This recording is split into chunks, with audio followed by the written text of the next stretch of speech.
Hello guys, good morning. Ito'y patungo kami sa pasyalan namin na Columbia Icefield kung saan kami take the risk, DI. Dito sa Calgary. Sayang daw dyan, malaki dinibaan daw dyan nga resort. Kay Kay de la Cruz. Hana. Thank you so much. Hello mga lodi, ito pala nakikita nyo yung mga ice dyan sa harapan namin. Ito yung Icefield. Mas puspos ko lang kasi yung ato Icefield yan ang pupuntahan namin ngayon at saka kailangan ng advance booking or reservation dito sa pasyalan na ito. Alright? Ito sa wakas, nakarating na. Siyalatan. Yan. So, itong pila papunta sa Columbia Icefield. Yan. Look over here.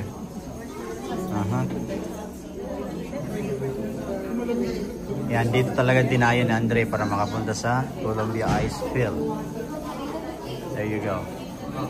So, kailangan din mag-advance booking ka rito para makapasok ka kaagad. Ayan, kasi or else hindi ka makabili agad dito. Yan. And float on a river of ice.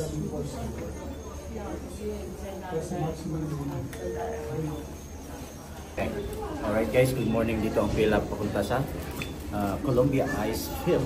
Ito ang pinakamalupit na pasyalan dito sa Calgary. Okay? So make sure you have an advance booking para makapasok ka agad. Or else mag-wait ka dito. Pwede ka naman, pero pipila ka. Hindi ka makapasok agad. Pero we have to wait in line and buying tickets. So may mga ano na kami. May mga naka-reserve tickets na kami kaya mabilis. Alright? Okay. That's it. Ayan. Ito guys yung bus na shuttle bus na papunta dito na sa taas ng Columbia Icefield. There you go. So kailangang pila-pila pa rin kahit sang puntahan ng pasyalan. Pilang-pila pa rin. Okay? Tingnan natin kung sinong mahihilo dito ngayon. Okay? So, yan. Ate, kasama na sa ticket itong Columbia Icefield na to. Kasama na yan ang binayaran.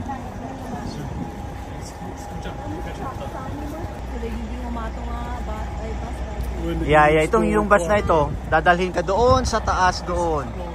Yan. Tapos pagdating doon, sasakay tayo ulit yung Ice Explorer. Yung malaking gulong.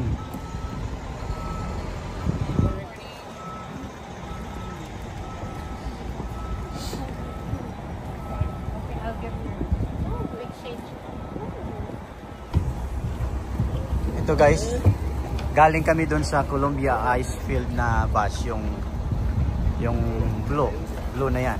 Tapos lilipat kami dito sa Ice Explorer na truck. Ang laki ng pili do. Ang laki ng gulong. 6 yan, 4x4 pa.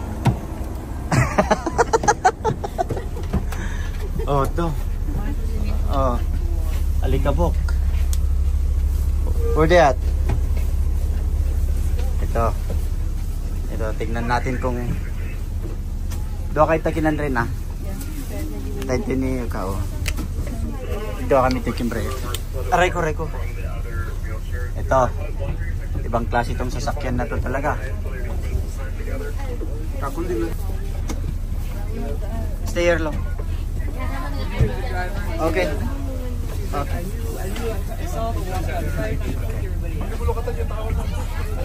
Good. I am also good, thank you for asking. So, my name's Jackson, I'm going to be your Ice Explorer driver today. Today we're in bus number 537, The Wolf. Remember that, we'll need it. Now, a few bits of safety before we do go anywhere. Seatbelts, everybody's got them, everybody does need to wear them.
guys, nandito kami sa Columbia Ice Field. Yan. Kasi 40 meters thick ito.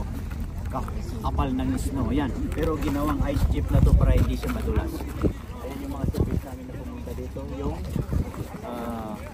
Ice Explorer. Yan. Kaya makarating ka dito. And this is a nice national park here in Jasper. Alright. Good morning guys. Nandito pala kami sa Columbia Ice Field. So, tama-tama pala yung ginamit na cloud monster. Dahil talagang kapit na kapit doon sa snow. Mahal yan. Mga loading. Napakamahal na siya. Right? Ito guys ang dinadayo dito sa Jasper Ice Field.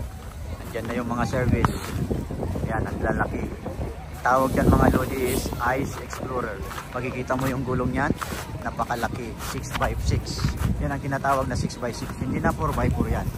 6x6. Tapos yun, bumaba na yung ano niya, puro hydraulic mga yan.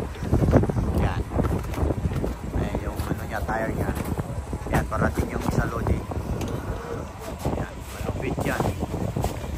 4x4 talaga. Dito siya magpaparking sa tabi. Yan. Napakalaking 6x6 nito. Kapal ng gulong. I think 2 meters yung gulong niya lapat. Yan, okay. Napakalaki.